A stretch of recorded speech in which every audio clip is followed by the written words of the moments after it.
अब आ रही है आवाज? नमस्कार सभी का स्वागत है आज के सेशन में। आवाज आ रही होगी अब।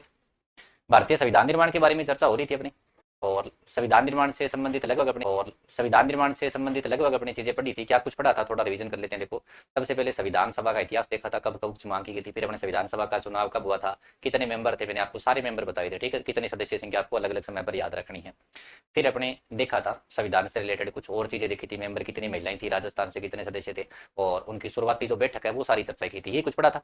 चलो देखो, तो कल क्या कुछ पढ़ा था। देखो अपने संविधान सभा की पहली बैठक 9 दिसंबर को हुई थी, सभी को पता है। लेकिन संविधान सभा का जब आपसे गठन पूछा जाए तो ध्यान रखना 6 दिसंबर को पता है। यानी संविधान सभा कब से कब तक काम करती है एक तरह से संविधान निर्माण से रिलेटेड, तो 6 दिसंबर से लेकर संविधान सभा भंग होती है 24 जनवरी 1950 को संविधान सभा की अंतिम बैठक होती है, लास्ट बैठक होती है वो अपने संविधान लागू होने से 2 दिन पहले की बात है, ठीक है। 6 दिसंबर को गठन हुआ था, 24 दिसंबर को लास्ट बैठक होती है, उस दिन संविधान सभा भंग हो जाती है एक तरह से, यानी संविधान निर्माण का काम नहीं करेगी। 9 दिसंबर को संविधान सभा की पहली बैठक होती है। संविधान सभा के काम को अपने मोटा मोटा 3 भागों में बांट सकते हैं कि जब संविधान सभा का गठन होता है, आजादी तक कैसे काम करती है, आजादी से लेकर संविधान लागू तक कैसे काम करती है, और संविधान लागू होने के बाद अपने देश में पहले आम चुनाव होते हैं तब तक कैसे काम करती है। तो मोटा मोटा अपने संविधान सभा को 3 भागों में बांटा था, 3 चरणों के अंदर। पहली बैठक 9 दिसंबर 1946 को हुई थी। पहली बैठक में प्रोटेम स्पीकर बनाते हैं, ऐसे अध्यक्ष बनाते हैं डॉक्टर सच्चिदानंद सिन्हा, संविधान सभा के प्रोटेम स्पीकर थे। और पहली बैठक के अंदर सच्चिदानंद सिन्हा सबसे वरिष्ठ मेंबर थे, बुजुर्ग थे। इनका नाम है वो आगे किया था जेबी कृपलानी ने, इनके नाम का क्या दिया था, प्रस्ताव दिया था। इस पर सरदार वल्लभ भाई पटेल ने अनुमोदन दिया था, सहमति दी थी। पहली बैठक के जो वक्ता थे वो खुद जेबी कृपलानी साहब ही थे। अगली बैठक में जब परमानेंट अध्यक्ष अपने डॉक्टर राजेंद्र प्रसाद बन जाएंगे तो परमानेंट वक्ता हमेशा डॉक्टर राजेंद्र प्रसाद ही रहेंगे।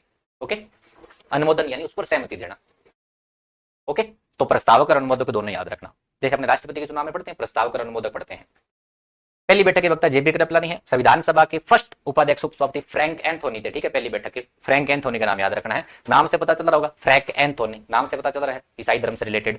पहली बैठक में 207 मेंबर है, पहली बैठक में 10 महिला थी। सबसे ज्यादा मेंबर पहली बैठक में मद्रास से आए थे 43, और संयुक्त प्रांत से आए थे 42 मेंबर आए थे। संविधान सभा की सेकंड बैठक 10 दिसंबर 1946 को हुई थी। इसमें अपने अध्यक्ष पद के लिए नामांकन भरा गया था, लेकिन परमानेंट अध्यक्ष वो थर्ड बैठक तीसरी में 11 दिसंबर को बने थे। डॉक्टर राजेंद्र प्रसाद बिहार से चुनकर आए थे। संविधान सभा में निर्वाचन बिहार का गांधी कहते हैं, इनको भारत का आजाद शत्रु देश रत्न कहा जाता है। संविधान सभा में आपको 2 उपाध्यक्ष याद रखने हैं, एचसी मुखर्जी, हरेंद्र चंद्र मुखर्जी भी याद रखने हैं। और देशी रियासतों को, देशी भारत को प्रेजेंट करने वाले जो उपाध्यक्ष है वो वीटी कृष्णा रामाचार्य है। वीटी कृष्णा रामाचार्य अपने राजस्थान जयपुर से मनोनीत सदस्य थे संविधान सभा के अंदर, ठीक है। संविधान सभा के सचिव एचवीआर अयंगर साहब याद रखने हैं। उप सचिव है वो तेब जी याद रखने हैं। संवैधानिक सलाहकार, संविधान की सलाहकार उसमें जो बड़े जाता है वो बीएन राव है, बिनेगल नरसिंह राव है, जिन्होंने भारत के संविधान का ड्राफ्ट तैयार किया था, ड्राफ्टिंग, ठीक है। ड्राफ्ट तैयार करने में मेन काम है बीएन राव का साहब का, ठीक है। इस ड्राफ्ट की जांच करने के लिए ड्राफ्टिंग कमेटी बनेगी। उद्देश्य प्रस्ताव किसने रखा था, नेहरू जी ने रखा था। कब रखा था, 13 दिसंबर 1946 को रखा था। उद्देश्य प्रस्ताव कब पास हुआ था, ये डेट इंपोर्टेंट है, 22 जनवरी 1947 को। उद्देश्य प्रस्ताव में कितने बिंदु है, 8 बिंदु है, या 8 आर्टिकल है, या 8 मेन उद्देश्य कह सकते हैं। और एक डेट 22 जुलाई 1947 को राष्ट्रीय ध्वज के रूप में तिरंगा को मान्यता मिली थी। हाँ बिल्कुल, अजय सिंह रावत जी, मदन मोहन मालवीय 1918 में संविधान सभा के लिए कहा था, बिल्कुल। प्रमुख तथ्य में थोड़ा याद रखना, संविधान सभा के टोटल सेशन 12 है, ये भी आपको 11+1 में याद रखना, ठीक है। लास्ट बैठक अगर अपने काउंट करेंगे तो टोटल बैठक 167 है, ये भी अगर लास्ट को काउंट करेंगे तो, नहीं तो 166 याद रखनी है। संविधान निर्माण इसमें 2 वर्ष 11 महीने 18 दिन है, ये आपको मोटा मोटा पहली बैठक से संविधान लागू तक याद रखना, ठीक है। और कुल खर्च है वो संविधान निर्माण तक याद रखना, कुल खर्च है वो 64 लाख रुपए, 63,96,729 रुपए। टोटल रीडिंग वाचन है वो 3 बार हुआ था। संविधान पर सर्वाधिक प्रभाव ब्रिटेन सरकार का पड़ता है। ज्यादातर चीजें अपने कहां से ली है, भारत सरकार अधिनियम 1935 से लेके लगभग 2/3 भाग कह सकते हैं भारत सरकार अधिनियम 1935 से लिया गया है। संविधान सभा के अंदर महिला ध्यान रखना 15 है, 14 निर्वाचित और 1 मनोनीत थी। और पहली बैठक में अंदर टोटल जो महिला कितनी है, 10 है। लास्ट रूप में हस्ताक्षर कितने महिलाओं के, 8 में है। हाँ अजय रावत पढ़ लिया, आपकी बात बता दी आपको। सेम एक बात बार बार क्यों कमेंट करते हो वैसे। ये 15 महिलाओं के नाम याद रखना है। महिला समूह के हेड कौन याद रखनी है, हंसा मेहता याद रखनी है। महिला समूह के अध्यक्ष याद रखनी है। एकमात्र इसमें मनोनीत कौन है, एनी मस्करीनी है, देशी रियासतों को प्रेजेंट करने वाली महिला। एकमात्र मुस्लिम महिला बेगम एजाज रसूल याद रखनी है। इसमें एकमात्र महिला जो बाद में भारत की पहली महिला मंत्री बनी थी, अमृता कौर डब्ल्यूएचओ के अंदर भाग लेने के लिए गई थी। इनमें एक महिला जो पहली भारत की राज्यपाल बनी सरोजिनी नायडू। इनमें से एक महिला जो भारत की पहली महिला मुख्यमंत्री बनी सुचेता कृपलानी है। एक बनर्जी साहब पश्चिम बंगाल से याद रखनी है। एक नेहरू जी के परिवार से विजय लक्ष्मी पंडित याद रखनी है। 2 आपको चौधरी याद रखनी है, मालती चौधरी और कमला चौधरी याद रखनी है। 2 रॉय याद रखनी है, रेणुका या अरुणा रॉय और लीला रॉय याद रखनी है। एक दुर्गा याद रखनी है। 2 नाम आपको साउथ से याद रखने हैं। सिंपल सी बात है, महिलाओं के आप 15 नाम आराम से याद कर सकते हो, कोई दिक्कत नहीं है। राजस्थान से अपने संविधान सभा में कितने मेंबर है, देखो ऐसे मेंबर पढ़े थे जो अपने राजस्थानी थे, राजस्थान की विभिन्न रियासतों से मनोनीत हुए थे। एक निर्वाचित मुकुट बिहारी भार्गव का नाम पढ़ा था अपने। फिर अपने 4 प्रशासनिक अधिकारी पढ़े थे, 4 प्रशासनिक अधिकारी पढ़े थे जो राजस्थान की विभिन्न रियासतों से नॉमिनेट हुए थे। पणिकर साहब अपने वो बीकानेर से हैं, राघवाचारी उधर उदयपुर से हैं, और CS वेंकटाचार्य जोधपुर से हैं, VT कृष्णा रामाचार्य अपने जयपुर से मनोनीत हुए थे। ये प्रशासनिक अधिकारी थे 4 अपने, बाकी आपको 11 मेंबर है, ठीक है। ये ट्रिक लिख लीजिए आप, सिंपल सी बात है। देखो, जब हीरा मणि गोदारा में सजे, जब हीरा मणि गोदारा में सजे, याद रहते इतनी सी बात। इसमें आपको 11 मेंबरों के नाम याद रखने हैं। जब हीरा मणि गोदारा में सजे,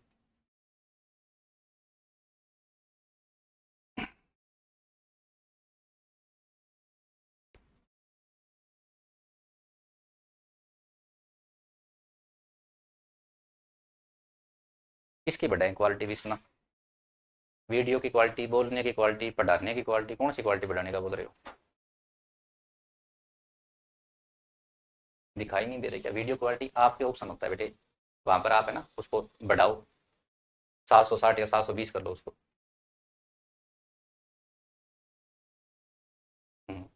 लाइव में नहीं होगा, चलो बाद में देख लेना उसको, या तो ये लिख लेना, ठीक है। देखो, जैसे जय नारायण व्यास अपने जोधपुर से, इनका नाम याद रखना, ठीक है। वैसे आपको नाम याद रखना है बलवंत सिंह मेहता, संविधान सभा पर अध्यक्ष करने वाले पहले व्यक्ति अपने राजस्थान से बलवंत सिंह मेहता थे। बलवंत सिंह मेहता का नाम याद रखना है। ही से याद रखना है हीरालाल शास्त्री का नाम जयपुर से याद रखना है। राय से आपको राय बहादुर का नाम याद रखना है, राय बहादुर, राज बहादुर भरतपुर से जो मनोनीत हुए थे। मणि से आपको माणिक्यलाल वर्मा का नाम याद रखना है, मणि से माणिक्यलाल वर्मा का नाम याद रखना है।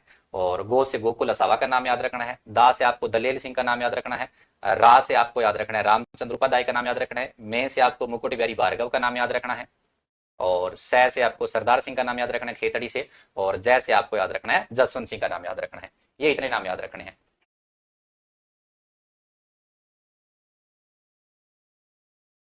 कोई बात नहीं, कोई बात नहीं दिशा, अपने सारा याद करके आगे बढ़ेंगे, ठीक है। सारी चीजों को करेंगे अपने, क्विज MCQ है, PYQ है, वो भी अपना टॉपिक कंप्लीट हो जाएगा। उसके बाद में अपने कुछ महत्वपूर्ण प्रश्न देखेंगे। उम्मीद करता हूँ कि आपने नोट कर लिया होगा। जब हीरा मणि गोदारा में सजे, याद रह जाएगा।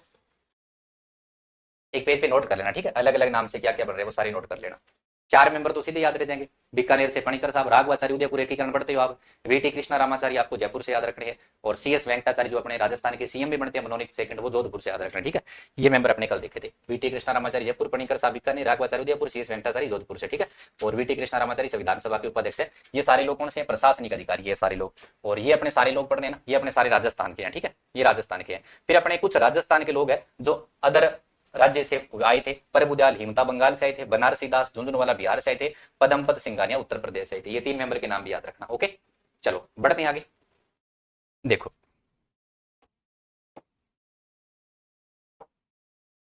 पहले सुन लो क्या हुआ, थोड़ा सा घटनाक्रम सुन लो। सबसे पहले अपने संविधान सभा के चुनाव हो गए थे, शुरुआती बैठक हो गई थी। मुस्लिम लीग पार्टी शुरुआत में भाग नहीं लेती है, फिर मुस्लिम लीग पार्टी सरकार में शामिल हो जाती है। अभी सरकार के साथ मिलकर और अलग पाकिस्तान की मांग करेंगे। वैसे तो अपने मांग बनने वाले कैबिनेट भी बनाया था ना, उसको भारत को 2 भाग करने के, भारत और पाकिस्तान बनाने के उसके कोई विचार नहीं थे, ठीक है। वो तो भारत के स्वतंत्र भारत के लिए संविधान सभा का गठन करने के लिए था। उसके बाद में ब्रिटेन के प्रधानमंत्री थे ना कलमेट लेटली, उन्होंने कहा था कि हम 30 जून 1948 तक भारत को पूरी तरह आजाद कर देंगे, सत्ता है वो भारतीयों को सौंप देंगे, पूरी तरह हम आजाद कर देंगे। तो फिर उन्होंने लॉर्ड माउंटबेटन को भारत भेजा था। लॉर्ड माउंटबेटन बवेल के स्थान पर नए गवर्नर जनरल के रूप में भारत आते हैं। कौन आते हैं? लॉर्ड माउंटबेटन भारत आते हैं। लॉर्ड माउंटबेटन भारत आकर भारत और पाकिस्तान दोनों के विभाजन करने के लिए जो योजना तैयार करते हैं, उसी को इतिहास में माउंटबेटन योजना, 3 जून की योजना, या उसको डिगी ब्रेड प्लान कहा जाता है। अपने को कहा जाता है कि भारत की आजादी कैसे मिलती है, अपनी स्वतंत्रता कैसे मिली है। ऐसे तो नहीं अभी अंग्रेज सारे चले गए थे भारत से, भारत अपने स्वतंत्र हो गए थे, ऐसे तो है नहीं। अपने पर ब्रिटेन सरकार का राज था, तो अपने को आजादी कैसे मिलेगी? ब्रिटेन की पार्लियामेंट के अंदर बिल तो आएगा, भारत और पाकिस्तान 2 अलग देश बनेंगे, आजादी का एक बिल रखा जाता है। ब्रिटेन की पार्लियामेंट है ना, जो लंदन के अंदर संसद है, पार्लियामेंट हाउस है, उसके भी अपनी तरह 2 सदन है, लॉर्ड सदन, कॉमन सदन है। वहां की पार्लियामेंट के अंदर स्पेशली बिल रखा जाता है। लॉर्ड माउंटबेटन ना वहां की पार्लियामेंट के अंदर बिल, माउंटबेटन ना वहां की पार्लियामेंट के अंदर बिल रखता है जुलाई के अंदर, 4 जुलाई 1947 की बात है। और वो बिल पास होता है, उस पर कुछ दिन बहस होती है। फिर अपने को आजादी का दिन दिया जाता है कि 15 अगस्त 1947 को 2 अलग देश बनेंगे, भारत और पाकिस्तान, दोनों डोमिनियन स्टेट मिलेंगे, अधिराज्य का दर्जा मिलेगा। वो अपना बिल पास होता है। अंग्रेजों ने सेकंड वर्ल्ड वार जीता था 15 अगस्त 1945 को, इसलिए उन्होंने आजादी का दिन भी 15 अगस्त 1947 का रखा था। अपने 15 अगस्त सुबह सूर्य उदय हो रहा था, आजादी का दिन चुना था। पाकिस्तान ने अपने से पहले दिन 14 अगस्त शाम का दिन था, उसको ध्वजारोहण किया और आजादी का दिन चुना था। यानी पाकिस्तान स्वतंत्र दिवस 14 अगस्त है और भारत का अपना स्वतंत्र दिवस है 15 अगस्त को मनाया जाता है। कौन सा ऐसा देश है जो 15 अगस्त है उसको शोक दिवस के रूप में मनाया जाता है? ऐसा कौन सा देश है जो 15 अगस्त को शोक दिवस के रूप में मनाता है? भारत स्वतंत्र हो गया, उसके लिए ब्रिटेन की पार्लियामेंट में एक बिल पास होता है जिसका नाम है भारत स्वतंत्रता अधिनियम 1947, इंडियन इंडिपेंडेंस डे एक्ट बनता है। वो कहता है कि दोनों देशों की संविधान सभा अलग अलग होगी, और दोनों देशों में जब तक संविधान नहीं बन जाता तब तक दोनों देशों के अंदर जो शासन व्यवस्था चलेगी वो भारत सरकार अधिनियम 1935 और भारत स्वतंत्रता अधिनियम 1947 के द्वारा 1935 और भारत स्वतंत्रता अधिनियम 1947 के द्वारा संचालित होगी। दोनों देशों के अंदर गवर्नर जनरल कौन होगा ये भारत डिसाइड नहीं करेगा, अभी तक कि ब्रिटेन सरकार ही डिसाइड कर रही है। अपना भारत स्वतंत्र हो गया, अपने पहले governor general Lord Mountbatten, Bharat के पहले प्रधानमंत्री नेहरू जी बन गए। लॉर्ड माउंटबेटन के बाद में जो गवर्नर जनरल बने राजगोपालचारी, वो सबसे अंतिम गवर्नर जनरल है, वो पहले भारतीय गवर्नर जनरल है, वो सबसे अंतिम है, उनके बाद में कोई नहीं बना। अंतिम गवर्नर जनरल कौन था ब्रिटिश का, अंग्रेज, वो तो था लॉर्ड माउंटबेटन। और वैसे पहला भारतीय या सबसे अंतिम गवर्नर जनरल कौन थे, तो सी राजगोपालचारी थे। उधर पाकिस्तान के प्रधानमंत्री बने लियाकत अली और पाकिस्तान के पहले गवर्नर जनरल बने मोहम्मद अली जिन्ना बने। दोनों देशों की बाउंड्री बनाने के लिए सीमा आयोग बनाया गया रेड क्लिफ की अध्यक्षता के अंदर, ठीक है। तो उसे भारत और पाकिस्तान की बाउंड्री का डिसीजन हुआ। दो पाकिस्तान बने थे, पूर्वी पाकिस्तान, पश्चिमी पाकिस्तान, जिसको अपने बांग्लादेश कहा जाता है।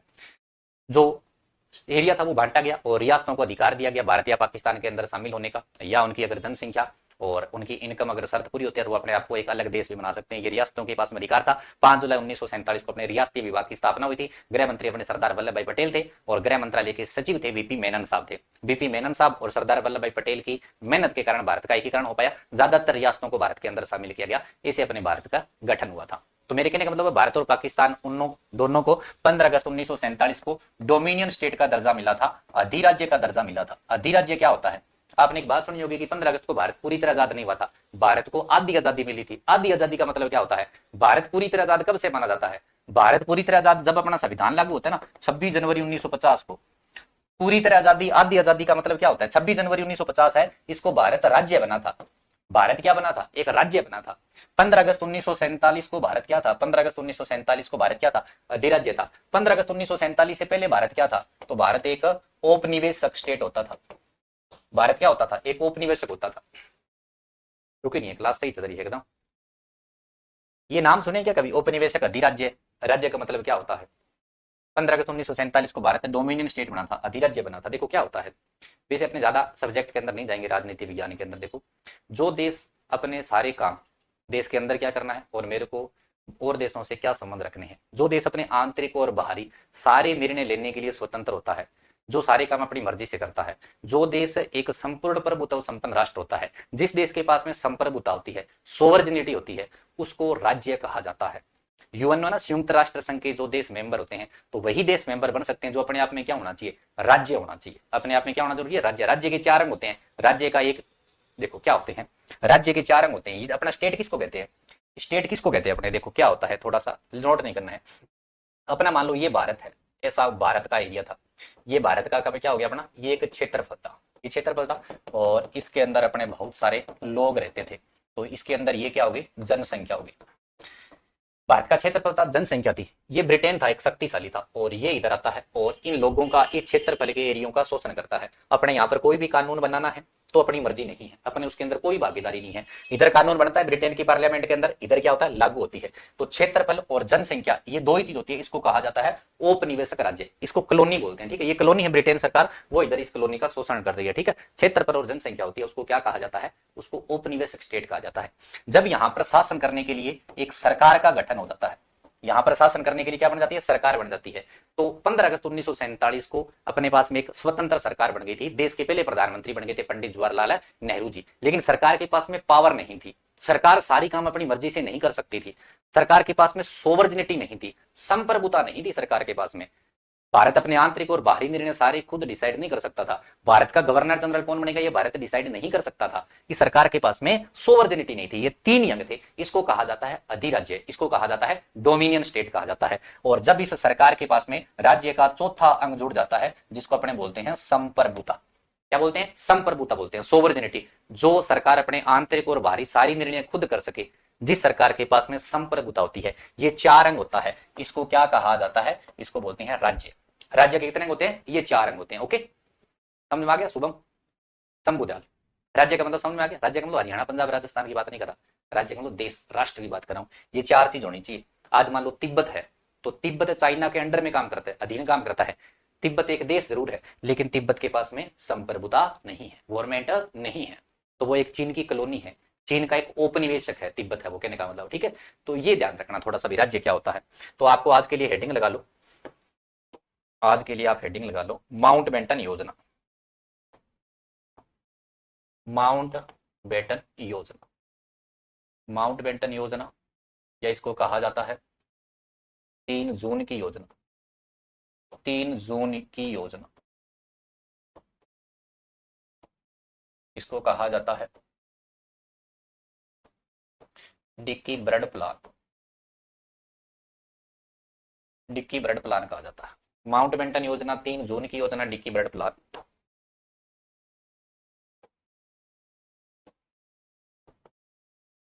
अपने लॉर्ड बवेल थे, उनकी जगह प्राइम मिनिस्टर साहब प्रधानमंत्री ब्रिटेन के इटली थे। इटली ने लॉर्ड बवेल की जगह प्रधानमंत्री इटली ने लॉर्ड माउंटबेटन है, लॉर्ड माउंटबेटन को गवर्नर जनरल के रूप में भारत भेजा। गवर्नर जनरल के रूप में भारत भेजा। गवर्नर जनरल रूप के भारत भेजा। माउंटबेटन, माउंटबेटन योजना, माउंटबेटन योजना के तहत, माउंटबेटन योजना के तहत संविधान सभा में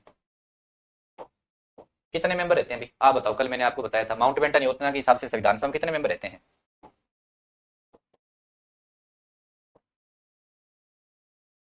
माउंटबेटन ने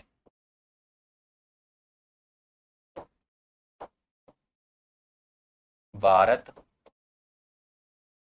स्वतंत्रता विधेयक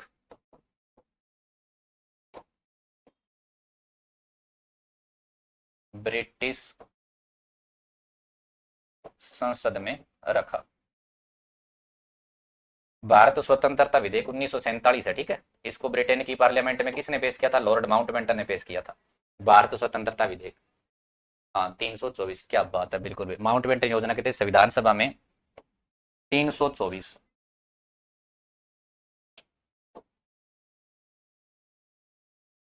324 सदस्य रहते हैं। माउंटबेटन योजना के कितने रहते हैं? 324 रहते हैं। माउंटबेटन ने भारत स्वतंत्रता विधेयक, इंडियन इंडिपेंडेंस डे बिल है, ये पार्लियामेंट में रखा है, ठीक है। पहले इसको बिल बोलेंगे अपने, बिल। जब ये बिल पास हो जाएगा ना ब्रिटेन की पार्लियामेंट के अंदर, तब अपने इसको क्या बोल सकते हैं? फिर अपने इसको एक्ट बोल सकते हैं। पहले तो अपने इसको क्या बोलेंगे? बिल ही बोलेंगे, बाद में इसको अपने एक्ट कह सकते हैं। हाँ ये अब ये पास हो गया। अपने यहाँ पर एक राष्ट्रपति का साइन होता है, उसके बाद में बढ़ता है एक्ट। चलो ये क्या बोलते हैं विश ना, ये लाइव में नहीं होती है, ठीक है, उसके बाद में हो जाएगी। जब आप देखोगे ना, रिकॉर्डेड देखोगे, तो उसके अंदर आपको मिल जाएगी, ठीक है। लाइव में नहीं होती है, बाद में हो जाएगी। इसमें एक पॉइंट ऐड करना चाहो इतिहास से संबंधित। यह जो बिल था ना, विधेयक था, यह बिल 4 जुलाई को पेश होता है। 4 जुलाई को प्रस्तुत हुआ। ये बिल 4 जुलाई को पेश होता है। और ये बिल है ना, ये पारित कब हुआ था? तो दिनांक याद रखना चाहो तो 18 जुलाई की बात है, ठीक है। 18 जुलाई 1947 को। ये डेट याद रखना चाहो तो रख सकते हो, ठीक है। 4 जुलाई को ब्रिटेन की पार्लियामेंट में लॉर्ड माउंटबेटन ने बिल पेश किया था, उसका नाम था भारत स्वतंत्रता विधेयक 1947। वो दोनों हाउस के अंदर बहस होते हैं, फिर साइन होने के बाद में बिल पास होता है 18 जुलाई 1947 को, और अपने पास दिन दिया जाता है 15 अगस्त 1947 का। ओके, चलो इतनी बात होगी नोट। 4 जुलाई और पारित होता है 18 जुलाई को। उसके बाद में हेडिंग लगाओ भारत स्वतंत्रता, भारत स्वतंत्रता अधिनियम। भारत स्वतंत्रता अधिनियम 1947 बोलते हैं इसको। भारत स्वतंत्रता अधिनियम 1947 ब्रिटिश संसद द्वारा, ब्रिटेन की संसद के द्वारा, ब्रिटेन की संसद के द्वारा भारत के लिए, भारत के लिए बनाया गया अंतिम अधिनियम था ये, ठीक है। सबसे अंतिम अधिनियम यही था। सबसे लास्ट अधिनियम यही था, ब्रिटिश संसद के द्वारा भारत के लिए बनाया गया अंतिम अधिनियम यही था। 15 अगस्त 1947 को भारत और पाकिस्तान, भारत और पाकिस्तान दो डोमिनियन स्टेट बनेंगे, दो अधिराज्य बनेंगे।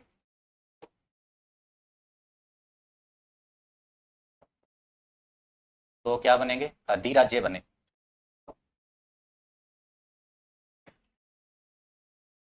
भारत और पाकिस्तान।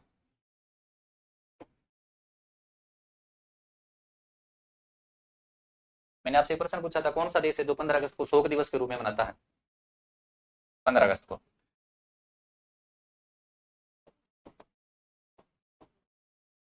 स्वतंत्रता के बाद पीएम कौन थे अपने, और गवर्नर जनरल कौन था? अपने पीएम तो कौन थे? पंडित जवाहरलाल नेहरू जी। और गवर्नर जनरल कौन था स्वतंत्र भारत का? Lord Mountbatten. Lord Mountbatten. उधर पाकिस्तान के पीएम कौन थे? उनका नाम था लियाकत अली। लियाकत अली। और उनके पहले जो गवर्नर जनरल कौन थे? वो थे मोहम्मद अली जिन्ना। मोहम्मद अली जिन्ना। मोहम्मद अली जिन्ना।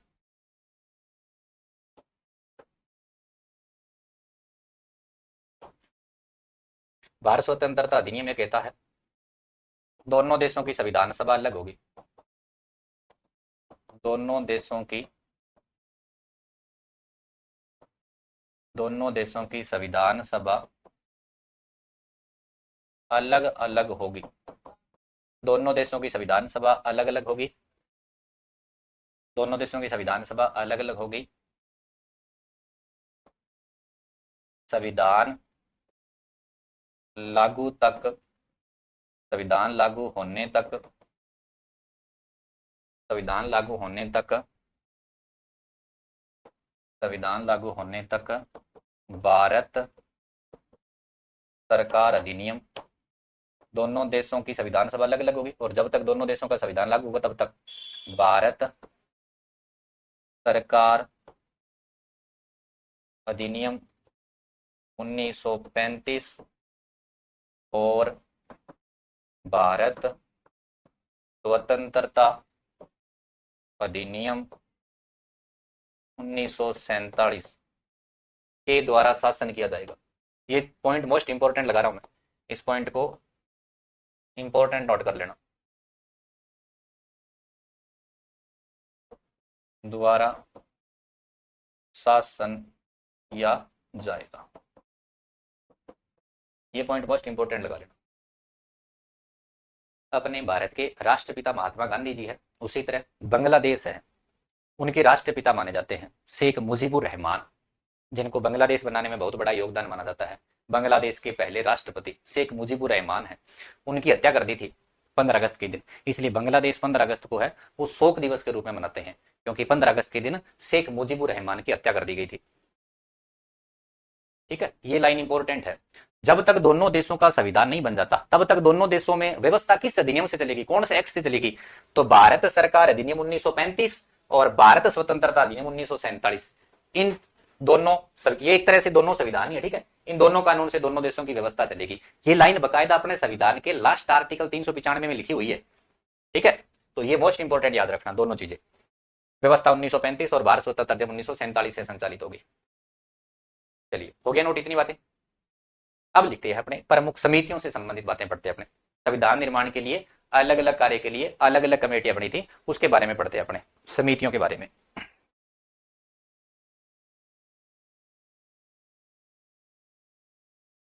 चलो,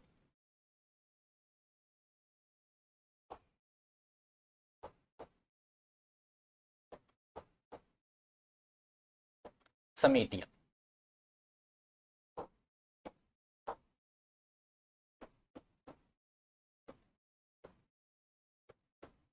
संविधान सभा में अलग अलग कार्यों के लिए, अलग अलग कार्यों के लिए 8 बड़ी तथा 13 छोटी समितियों का गठन किया गया था। 8 बड़ी और 13 छोटी समितियों का गठन किया गया था। देखो बड़ी कमेटियां कौन कौन सी थी, उनके अपने को नाम याद रखने। बड़ी समितियां, बड़ी बड़ी कमेटियां कौन सी थी?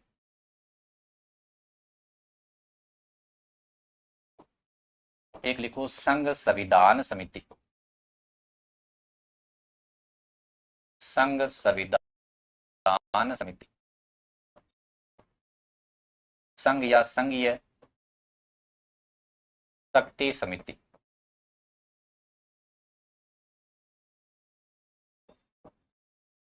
राज्य परामर्श समिति। इन सभी समितियों के जो अध्यक्ष है वो नेहरू जी थे, पंडित जवाहरलाल नेहरू, जवाहरलाल नेहरू जी, पंडित जवाहरलाल नेहरू। संघ संविधान समिति, संघ शक्ति समिति, राज्य परामर्श समिति, इन कमेटियों के अध्यक्ष कौन थे? चलो वहां सही आ रही है, एक बार ओके लिखना। वहां सही आ रही है, वीडियो सही चल रहा है, एक बार ओके लिख दो, एक बार ओके लिख दो, वीडियो सही चल रहा है, आवाज सही आ रही है तो। संघ संविधान समिति, संघ शक्ति समिति और राज्य परामर्श समिति ना, ओके। इन तीनों कमेटियों के अध्यक्ष कौन है? पंडित जवाहरलाल नेहरू जी। चलो ठीक है, ओके ओके। उसके बाद में लिखो प्रारूप समिति। इस प्रारूप समिति ना, इसके बारे में तो अपने पढ़ेंगे अभी। प्रारूप समिति, प्रारूप समिति के अध्यक्ष थे अंबेडकर, डॉक्टर भीमराव अंबेडकर। इसके बारे में पढ़ेंगे, ठीक है, अपने डिटेल से पढ़ना। प्रारूप समिति तो इंपॉर्टेंट कमेटी है। राहुल, स्वागत है राहुल आपका। प्रारूप समिति। उसके बाद में लिखो प्रांतीय कमेटी। प्रांतीय कमेटी के अध्यक्ष थे सरदार वल्लभ भाई पटेल, सरदार वल्लभ भाई पटेल।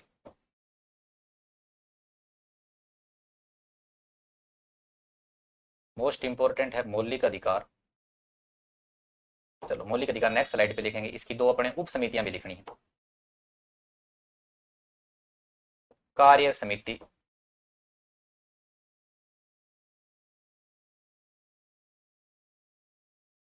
संचालन समिति। मौलिक अधिकार अपने नेक्स्ट स्लाइड पे लिखेंगे, उसकी दो उप समितियां भी याद रखनी है अपने को। एक सेकंड, कार्य संचालन समिति करना यहाँ पर, कार्य संचालन समिति। एक तो कार्य संचालन समिति और एक सीधा ही संचालन समिति, दो अलग अलग नाम याद रखने आपको। कार्य संचालन समिति, कार्य संचालन समिति और संचालन समिति दोनों अलग अलग नाम याद रखने आपको। कार्य संचालन, कार्य संचालन कैसे, कार्य कैसे आपको नाम याद रखना है, के एम मुंशी का नाम याद रखना है। कार्य संचालन समिति में के एम मुंशी का नाम याद रखना है। सीधा संचालन समिति का अध्यक्ष आए तो संविधान सभा के अध्यक्ष कौन थे? Doctor Rajendra Prasad, doctor Rajendra Prasad, doctor Rajendra Prasad. तो कार्य संचालन समिति कैसे अपने के एम मुंशी का नाम याद रखना है। सीधा संचालन समिति के अध्यक्ष डॉक्टर राजेंद्र प्रसाद रखने और राज्य समिति पंडित जवाहरलाल जी। चलो अगली कमेटी है, इसमें दो सबसे इंपॉर्टेंट है, एक तो प्रारूप समिति और मौलिक अधिकार समिति। अधिकार अल्पसंख्यक और जनजातीय समिति, इसके अध्यक्ष है सरदार वल्लभ भाई पटेल, सरदार वल्लभ भाई पटेल। ओके, मौलिक अधिकार अल्पसंख्यक जनजातीय समिति, इसके अध्यक्ष है सरदार वल्लभ भाई पटेल। इसकी 3 उप समितियां और है, इसकी 3 उप समितियां, जिसको कहा जाता है मौलिक अधिकार उप समिति। मौलिक अधिकार उप समिति कहा जाता है, इसको कहा जाता है अल्पसंख्यक उप समिति और इसे कहा जाता है जनजातीय उप समिति, जनजातीय उप समिति। इस समिति के अंडर में 3 उप समितियां हैं, ठीक है, सब कमेटी याद रखनी है। मौलिक अधिकार उप समिति है ना, इसके अध्यक्ष है, कांग्रेस के अध्यक्ष थे उस समय जेबी कृपलानी, जेबी कृपलानी।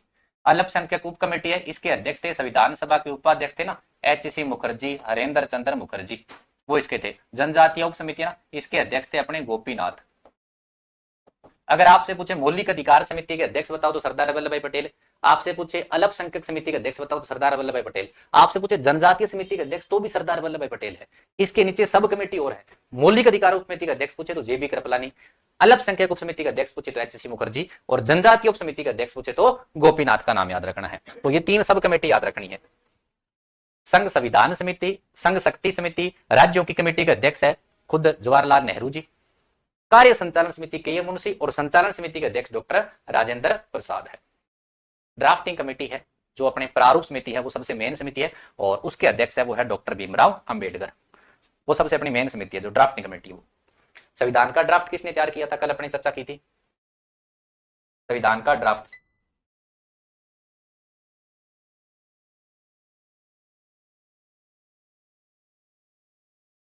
चलो भाई हो गया नोट।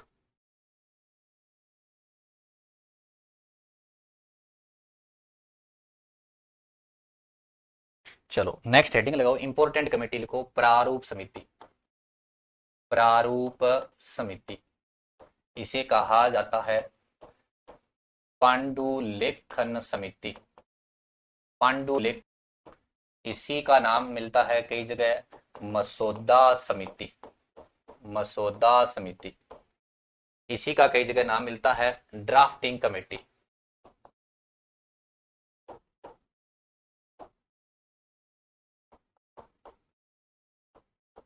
ड्राफ्टिंग कमेटी, ये आपको 4 नाम याद रखने हैं, ड्राफ्टिंग कमेटी, पांडुलेखन समिति, मसौदा समिति।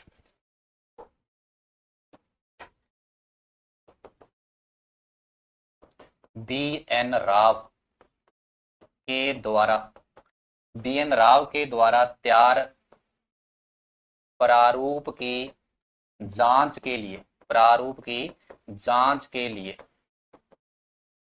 प्रारूप की जांच के लिए प्रारूप समिति बनी। प्रारूप समिति बनी। गलती कहां पर होती है, गलती होती है कि जब आपसे पूछा जाए ना संविधान का प्रारूप किसने तैयार किया था और पहला ऑप्शन मिल जाए डॉक्टर भीमराव अंबेडकर, तो लगभग स्टूडेंट डॉक्टर भीमराव अंबेडकर कर देते हैं। क्या बता रहे हो पाइल? एम.एन. रॉय। संविधान का प्रारूप किसने तैयार किया था? बी.एन. राव ने तैयार किया था। बी.एन. राव के द्वारा जो तैयार किया गया था प्रारूप था ना, उसकी जांच करने के लिए अपने प्रारूप समिति बनती है, ड्राफ्टिंग कमेटी बनती है। बी.एन. राव के द्वारा तैयार किए गए प्रारूप की जांच के लिए प्रारूप समिति बनी थी। ठीक है, दूसरा पॉइंट, इसमें अध्यक्ष को मिलाकर 7 सदस्य हैं। अध्यक्ष की समिति कितने हैं? 7 सदस्य थे। अध्यक्ष को मिलाकर ही 7 सदस्य। प्रारूप समिति का गठन कब हुआ था? ये डेट इंपॉर्टेंट है, 29 अगस्त 1947। 29 अगस्त 1947 को। ये डेट कभी पढ़ी है क्या? इसको क्या हुआ था? 29 अगस्त 1949 को अपने राजस्थान में किस चीज का गठन हुआ था? 29 अगस्त 1949 को। ये तो है 29 अगस्त 1947, आजादी के बाद में प्रारूप समिति गठन होगा। 29 अगस्त 1949 को क्या हुआ था?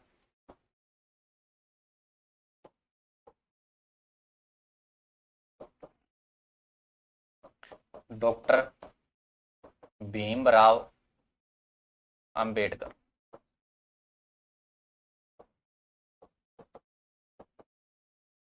के.एम. मुंशी, के.एम. मुंशी, मोहम्मद सादुल्ला, मोहम्मद सादुल्ला,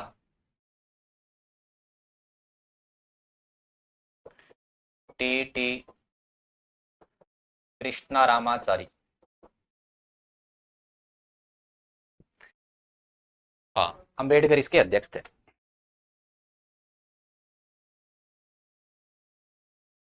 चलो टी.टी. कृष्णा रामाचारी का नाम आगे लिखेंगे लास्ट में, बीच में जो नाम अपने, एक तो लिखो आप गोपाल स्वामी का, गोपाल स्वामी। स्वामी 2 याद रखने, गोपाल स्वामी।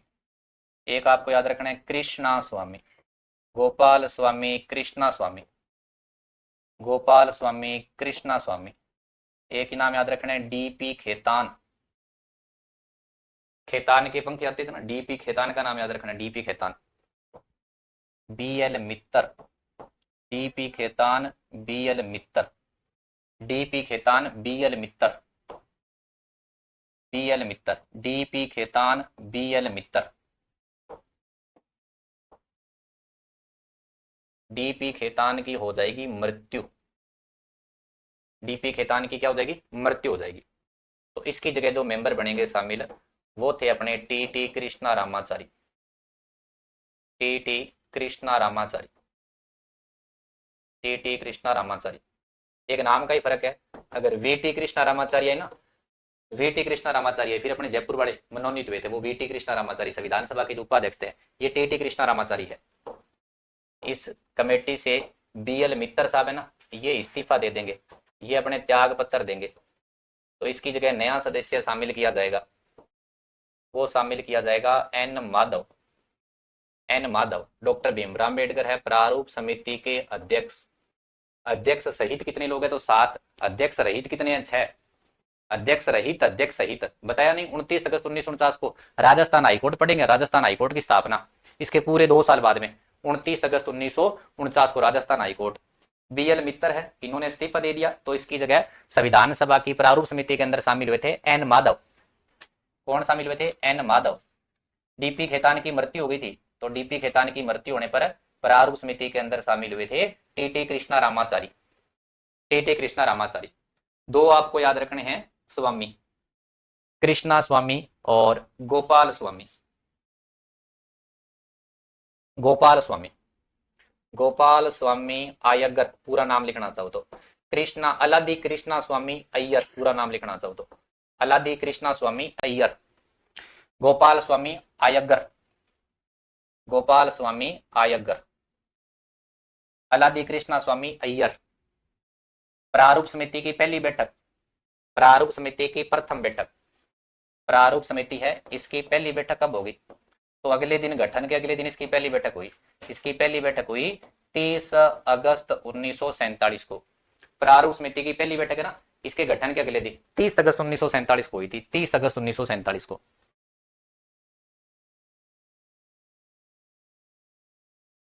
हाँ जी शिवव्रत, चलो हो गया नोट।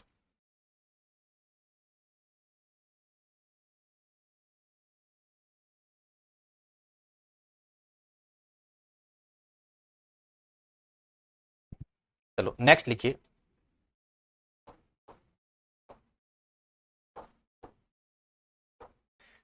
नेक्स्ट 3 दिनांक लिखिए। एक तो लिखिए संविधान सभा के 3 वाचन, संविधान सभा के 3 वाचन रीडिंग लिखिए। संविधान सभा ने संविधान का कितनी वाचन किया था, 3 बार वाचन किया था। बहुत ही इंपॉर्टेंट चीज, लगभग आपको सभी गाइडों के अंदर गलती मिलेगी, वो चीज ध्यान से सुनो, जो आपको सभी जगह गलत लिखा हुआ मिला जाएगा। पहला वाचन कब हुआ था संविधान सभा का, संविधान सभा का दूसरा वाचन कब हुआ था, सेकंड वाचन। संविधान सभा का तीसरा वाचन कब हुआ था, संविधान सभा का पहला वाचन, दूसरा वाचन, तीसरा वाचन। संविधान सभा का देखो लिखना नहीं, एक बार याद करना है। कैसे याद करना है, देखो आपको याद रखना है 4, 9, 15, 17, 17, 26 दिनांक याद करना है। कैसे याद करना है, दिनांक याद करना है, लिखना नहीं है। कैसे याद करना है, देखो आपको याद करना है 4, 9, 15, 17, 17, 26, 4, 9, 15, 17, 17, 26 याद करना है। सभी जगह आपको जो महीना लिखना है वो नवंबर महीना लिखना है। कौन सा महीना लिखना है, नवंबर महीना लिखना है। लेकिन जब पहली बार आप 17 लिख रहे हो तब आपको अक्टूबर 10 महीना लिखना है। पहले 3 है ना, इसमें आपको 1948 याद रखना है, 1948 याद रखना है। और लास्ट 3 में आपको 1949 याद रखना है, 1949 याद रखना है। गलती क्या है, ये आपको लगभग हर जगह आपको मिलेगा 14 नवंबर को मिलेगा। ये डेट इंपॉर्टेंट लिख लेना, ये आपको हर जगह कितना मिलेगा, 14 नवंबर मिलेगा, हर गाइड में लिखा हुआ। 14 नवंबर को संविधान सभा का अधिवेशन स्टार्ट होता है। संविधान सभा ने संविधान का तीसरा रीडिंग स्टार्ट किया था, वो 17 नवंबर को स्टार्ट किया था। ये डेट लगभग जगह आपको गलत लिखी हुई मिलेगी, हर गाइड में गलत मिलेगी। मैं फिर कह रहा हूँ, दोबारा सुनो, कैसे याद रखना है। दिनांक याद करनी है पहले। कौन कौन सी दिनांक याद करनी है आपको? 4, 9, 15, 17, 17, 26। सभी में माह है कितना? 11। पहली बार 17 का तब 10, पहले 3 में साल 1948, लास्ट में 1949। ओके, ये संविधान सभा के आपको 3 वाचन याद रखनी है, 3 रीडिंग याद करनी है। अब नोट कर लो, संविधान सभा की 3 वाचन याद करो। संविधान सभा का पहला वाचन कब से कब तक है? 4 नवंबर 1948 से लेकर 9 नवंबर 1948 तक। संविधान सभा का सेकंड वाचन, संविधान सभा का द्वितीय वाचन, संविधान सभा का द्वितीय वाचन याद रखना है आपको। 4, 9, 15 नवंबर 1948 से लेकर 17 अक्टूबर 1949। और संविधान सभा का तृतीय वाचन, तीसरा वाचन, रीडिंग है संविधान सभा की तीसरी, ये आपको याद रखनी है। 17 नवंबर 1949 से अपना संविधान निर्माण कंप्लीट हो गया 26 नवंबर 1949 तक। 26 नवंबर 1949 इसको कहते हैं सबसे छोटा वाचन। कल मैं बताऊंगा तीनों वाचन में क्या काम हुए थे, तीनों वाचन का मतलब क्या है, तीनों वाचन का रीडिंग का मतलब क्या है, क्या क्या काम हुए थे इनके अंदर। ये है सबसे बड़ा वाचन, यानी ज्यादा दिन चलने वाला वाचन। सबसे छोटा वाचन कौन सा है और सबसे बड़ा वाचन कौन सा है, ये दोनों प्रश्न बनेंगे मेन। और ये डेट इंपॉर्टेंट लिख रहा हूं मैं, ये आपको लगभग जगह गलत लिखा हुआ मिलेगा। जैसे संविधान सभा की जो अध्यक्ष डॉक्टर राजेंद्र प्रसाद स्थायी बने थे, वो सेकंड बैठक में नहीं बने थे, वो तीसरी बैठक में बने थे। कल अपने संविधान सभा के प्रमुख फैक्ट देखेंगे। संविधान निर्माण 26 नवंबर 1949 को, 24 जनवरी को क्या हुआ था, और संविधान लागू हुआ था 26 जनवरी को, उसको क्या हुआ था। संविधान की कितनी लैंग्वेज में कॉपी है और उसकी प्रतिलिपि किसने तैयार की थी। कुछ अपने फैक्ट पढ़ेंगे संविधान सभा के अंदर अपने, कहां से कितने कोई मेंबर आए थे, डॉक्टर भीमराव अम्बेडकर का चुनाव कहां से हुआ था, चर्चिल ने संविधान सभा के बारे में क्या कहा था, वो चीजें देखेंगे सारी अपने। ठीक है, ओके, थैंक यू सभी को जुड़ने के लिए। कल मिलते हैं अपने, ठीक है। कल अपना संविधान निर्माण संविधान सभा है, ये टॉपिक कंप्लीट हो जाएगा। ओके, धन्यवाद सभी को।